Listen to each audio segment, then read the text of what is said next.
Hi everyone, today I'm going to show you how you can connect or add your Amazon gift card to your PayPal account. Let's get started. First, go to amazon.com and log into your account.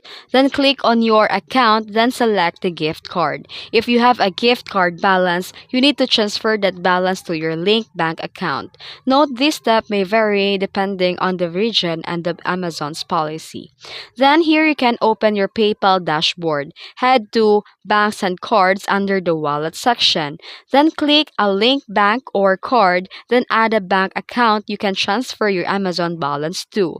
And once your bank or card is linked, go to Money tab. Choose Add Money or Request Money as needed. Then select your bank or card and transfer the funds to your PayPal balance. And that's it. That's how you can move your Amazon gift card balance to PayPal by transferring it through your bank account first. I hope you found this video tutorial helpful, and please don't forget to like and subscribe for more tips. Thanks for watching.